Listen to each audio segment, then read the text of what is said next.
Amar means myself. So it's referring to all of us, all souls in this world. So Amar had a very terrible boil on his back. It was so painful he couldn't do anything. He was just laying in bed. And all of his relatives and friends were gathered around him out of great compassion, great concern. So his mother and his sisters, the women folk of the family, being very sentimentally compassionate for Amar, they all had hand fans. And they were fanning the boil. And mother was blowing on it to make it feel better. You know, you've probably heard this expression, to blow on a boil. This is a common, so it comes from this story. So the mother and sisters were blowing and fanning the boil. And what was that doing for Amar? Nothing. He was in intense pain. So, anyway, there's more to the story, but I'm just focusing on this point. So maybe another time I'll finish it. Anyway, so the mother and sisters, they represent the material, sentimental relationships. So we suffer in this material world. Everybody knows it. We're all suffering. But our near and dear ones, those who are connected with this body in familial relationships, yes, they want to, help us in our suffering condition. But what is that help? It's like blowing on the boil. Just kind words. Oh, how are you feeling? Oh, I've got cancer. I'm dying. Oh, here, have some soup. Let me put another pillow under your head. You say, I think I'm going to die. Oh, my poor son. Oh, blah, blah, blah. That's all it is. It's just blah, blah. That's all they can hear. And if one wants to come with a real solution, let's cut off all this sentimental mushiness. Get out of the bodily concept of life. Come to the spiritual platform. Become devotees of Krishna. Then immediately, you're killing your mother. You're killing her. Now, mother, you're dying anyway.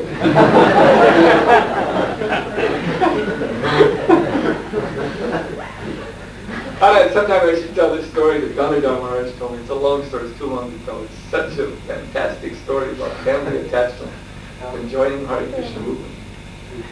Please tell. I should tell. Okay. Get out your laughing handkerchiefs. Such a wild story. So Ganadhar Maharaj grew up in New York. And he's born in a Jewish family, and Jewish families are especially known, especially New York Jewish families, as being very, very attached, very tightly attached. Especially mother and son.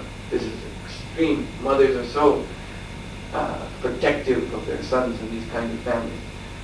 So Ganadhar Maharaj was a good student. In school, he earned a degree, BA degree, and his parents were very proud of him. But along the way, he developed strong interest in Krishna consciousness. After having read Prabhupada's books and gone to the temple, again and again, he decided, I must become a devotee. So, but then he knew that if I become a devotee here in New York, I'll have no end of trouble from my parents because they're so attached to me. So then he thought, I'll just leave. So on some excuse, he went to Texas and he joined the Dallas temple. So there was a Gurukul. There's still a Gurukul there, but it used to be the main Gurukul of ISKCON in Dallas at that time. And because of his education, he became a teacher there. So for 2 years, he was very happily engaged as Gurukul teacher. And he informed his parents by mail he had become a devotee. So one day, while he was sitting alone in the prasadam room, somehow or other just worked out by providence that he was sitting alone, and he had been doing some work. So he was not dressed in a dhoti.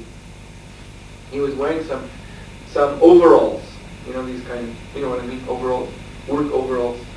And because this is the Hare Krishna movement, nobody really cares about these things. They were very oversized overalls.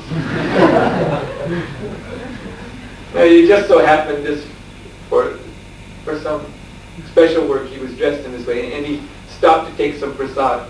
And then suddenly, he saw his father. His father was at the door to the prasadam room, knocking desperately on the glass. So he got up and he opened the door. "Father, what are you doing here, all the way from New York?" And then the father said, "Oh, I just came to see you, but I'm sick," because his father had some health problems. So then his father was holding his heart and saying, "Oh, I'm sick. Just coming here from the airport. No, I've gotten very sick. You've got to come with me, son. Take me to the doctor. Look, my car's just outside." So then Danadhar Maharaj was very concerned, so he went with his father to the car and drove him. And actually the strange thing, he noticed something strange. His father was driving, not that he was driving. He thought this was strange. "Father, I could drive." No, it's all right. And then he was telling his father, "Look, there's a drugstore right there. We can stop and get some medicine." But the father just drove on. And then Danadhar was saying, "Where are you taking me?" And then suddenly, father stopped and on one side street, and there was a car parked there. And from out of the car, there came an uncle whom Danadhar Maharaj knew as a demon, who was very much against his joining the Hare Krishna movement. And then this big, heavy fellow. And then they both got in the car on either side of Danadhar Maharaj. They suddenly just jumped in, and it was deprogramming time. And they took him to some motel, and it turned out that this big fellow, his nickname was Goose. So, because he's from Canada, and Canada's known for their wild geese, so this big guy was called Goose. And he was an employee of Ted Patrick. So then Ted Patrick showed up himself in person, and the deprogramming started. So they tied up Danadhar Maharaj in a chair. That time he's brahmachari. So they tied him up in a chair, and then they would make him hear tapes of blasphemy of Krishna consciousness and read strange articles about ISKCON, supposedly exposing what's really going on, and so many other things. And then when he would try to chant, under his breath, like this, so they wouldn't notice it. But Ted Patrick was always watching, and when he would see this, he would shout, "He's going into trance! He's going into trance!" and then Goose would come and give him a kick, because he would kick the back of the chair. "Stop that!" Boom, boom, boom. And then he would stop. So anyway, there's a lot of details. I won't go into all the details. They're also interesting, but we have to shorten this somehow. So anyway, this deprogramming went on. But Danadhar Maharaj very intelligently, actually, he said Super Soul helped him. Super Soul unfolded a whole plan because he prayed very sincerely. So Super Soul helped him within one day to convince Ted Patrick and Goose that he was snapping out of it. They have this term snapping in the deprogramming world.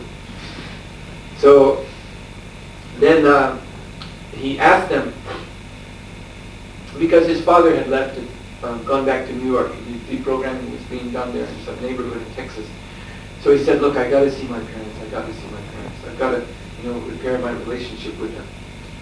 And now the reason he was saying like this is that he didn't know Dallas very well, but New York he knew his way around. So there would be a much better chance of escape. So then they brought him to New York. They were very encouraged. Okay, he's coming out of it already. This is very good. And they took him to his parents' home. And then Ted Patrick left because it seemed like the heavy part was over already. But Goose was there just to look over things, make sure that, within a few days he would be eating hamburgers and doing all the normal karmi things, and that means he's really deprogrammed. So and then when he was at home, he told his father, because he was still wearing these weird overalls, and they had given him to keep warm some American high school jackets, with the big letter here and the plastic sleeves, and then for a hat, he had this sort of from somewhere they got this really strange, like a Cossack hat, this big fur hat. This is the way he'd been dressed, on the airplane and home. So he told his father, when he got home, look, this is ridiculous. See how, I'm your son and I'm dressed in this way. And then his father said, all right, we'll go to the shopping mall and I'll get you nice new clothes. And, down at Mars he was thinking, then I'll make my escape. But Goose came along. So they were going through the shopping mall, and he's dressed in this oversized overall American high school jacket with leather and a Cossack hat. Everyone was kind of looking. And then they bought, his father bought him, I believe, an overcoat. That was the first thing. He bought him an overcoat and gave it to Dhanaraj in a bag. And then at that point, Goose, he was in the shopping. He saw some things he wanted to buy too, but he had only Canadian money. So he said, look, I just go to the bank and change my money. But Goose is already thinking that everything's all right, so I can just go. So he went to change the money. And then Dhanaraj, at that moment, zing, he just ran. And then his father was trying to run after him, hey, come back! But then his father tripped and fell and split his pants open. So Dhanaraj, he made it to the door, but his father was shouting, stop him, stop him, stop him! And people saw this strange fellow in a bag, who thought he was a thief, thought he had stolen something from the father. And so he was caught by shoppers. Like Dhanaraj says, in New York, people get killed on the street and everyone just walks by. But on this day, everyone was a good citizen.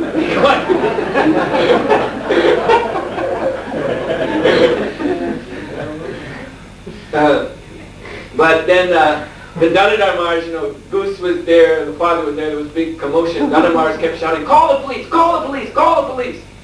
So the police came. And then the police were interviewing. And they found out that Dhanaraj was 26 years old. So they said to the father, you can't keep him. He's 26 years old. And then the father said, but he's been brainwashed by a cult, by a dangerous cult. And then the policeman said, well, look, all we can do is we can take you all down to the Kings County General Hospital, to the psychiatric ward. And there's a doctor there who can run a test on your son. And if he's found to be actually crazy, not of mental competence, then he can be legally placed in your custody. But unless that's done, you have no right to keep him. It's actually kidnapping. So then the police, they took Dhanaraj down, followed by the father in his car with Goose. And the father called the mother too, so the mother came by taxi. She showed up at the hospital too. So there was a big scene in the hospital. Dhanaraj was placed in the observation ward, this glassed-in room. And he said there was a guy in a wheelchair who was just sitting in the wheelchair just cursing. And then there was a woman who was just looking at the wall and talking all the time. What the hell? And so anyway, because he was behind on his rounds, so he started to walk back and forth, chaining his rounds on his fingers. Remember, he's wearing this outlandish Cossack hat, etc. He was walking back and forth, going, Hare Krishna, Hare Krishna.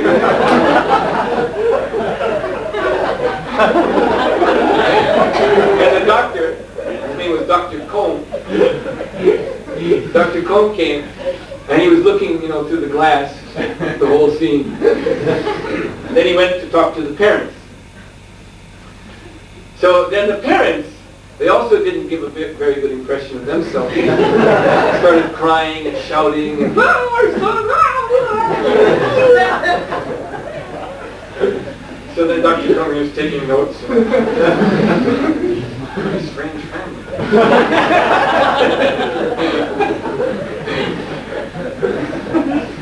So then he called in Dhanaraj. And then the first question he asked him is, are you hallucinating? Then Dhanaraj said, his reply was, no, I'm not hallucinating. But that does not mean that I'm seeing everything the same way you are. because I am a devotee of Krishna. So I see everything as Krishna's energy, meant only for the Lord's service. I do not see this material world with an exploitative outlook. I am not engaging my senses and sense objects for the purpose of sense gratification, only for service to Krishna. So although I'm not hallucinating, that does not necessarily mean that we are seeing this world in the same way, you and I. And the psychiatrist, he was astonished. He said, well, that's very intelligent.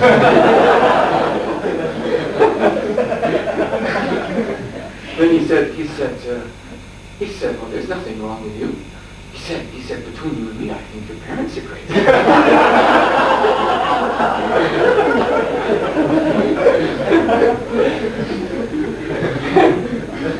So he said, I'm gonna write you a clean bill of health. You're all right. You just go.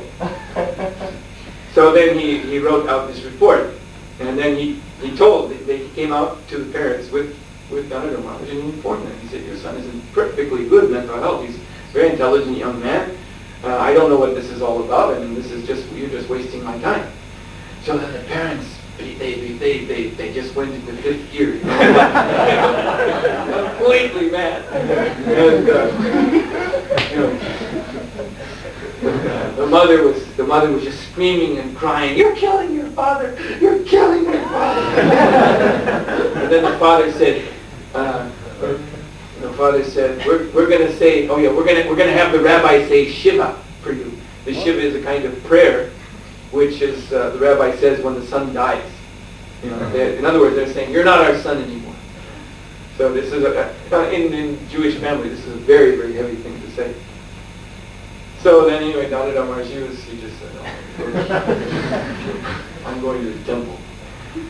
So he called the temple and told them, this was the first time he could get on the phone, so he called New York Temple and told them everything was going on. And then the devotee said, don't worry, we're sending some devotees down right away. So he waited in the lobby, and he noticed that his mother and father and Goose were in the car outside. They were just waiting for him to come out. And he knew they would try to grab him again. Goose was there. So then the devotees showed up with the car, and two devotees came out. Very, very heavy looking characters. There was a devotee named Gopeshwar, whom I know, and Bhakta Nick. So Gopeshwar had a long, full-length coat, you see. And Bhakta Nick, he had big muscles. Gopeshwar is also very big. And so they both came in, looking very heavy. And then Damodar Maharaj said to them, look, maybe we should go out back way and run into the car from the backside and leave quickly, because you see, there's my father and mother and Goose, the programmer. They're right out front just waiting for us to come out. And Gopeshwar, he said, we'll go out the front. Then he opened up his coat. And he saw inside the coat, there was nunchaku, there was knife, there was brass knuckles, there was club, there was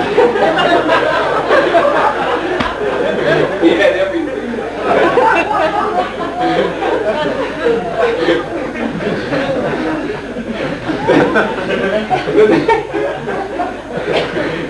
So then they went out the front, and just as soon as they came out, Damodar Maharaj's father's Cadillac came roaring up with all the lights on, the four headlights shining on bright. And the doors opened, and Goose jumped out, the father jumped out, the mother jumped out, and they started straight for Damodar. Then Gopeshwar got in the way. He got nose to nose with Goose, licking each other and cursing.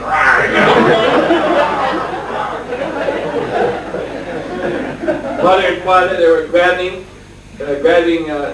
Damodar, and Dr. Nick was trying to get them off. And then the hospital police came out. Such a big commotion. The guards of the hospital came out. And they didn't know what was going on there. So naturally, they listened to the father more than anyone, because he looked like a respectable person driving a Cadillac. So the father said, I've come to take my son home. He's just come out of the hospital, been examined by the psychiatrist, and I'm taking him home. And then the Damodar was telling the guards, I don't want to go home with him. I'm going to the Hare Krishna temple. And then the guard said, look, they started to push Damodar to the car. Look, you go home with your father. You see, you're his son. He's going to take you home. Go home with him. And so it looked, and Damodar's heart began to sink. Oh no, after all this, I'm being forced back into the clutches of the deprogrammers. Then just at that moment, Dr. Cohn came running out with his white jacket and his, he had in his hand his clipboard with papers. He came running out and he started shouting at those guards, "Stop immediately! Stop immediately! You don't understand! You don't understand!" The guards they were shocked. And he just came running up and he pointed at Damodar and he said, "He's not crazy! He's perfectly sane! Let him go wherever he wants!" Then he turned and pointed at the parents. "But they are crazy! Bring them inside!" So the guards grabbed the parents and dragged them into the nut house.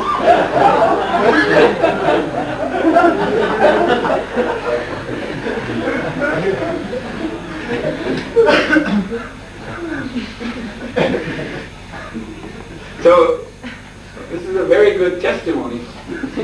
Dr. Combe has affirmed of the Kings County General Hospital that actually a devotee of the Lord, in answer to your question, who is detached from material affection, who is aloof and is seeing the world as Krishna's energy and not as a place for sense gratification, that he is actually sane.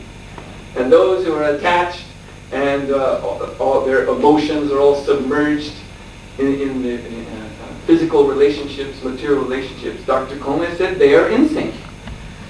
So next time someone brings up this point, you can tell this story. A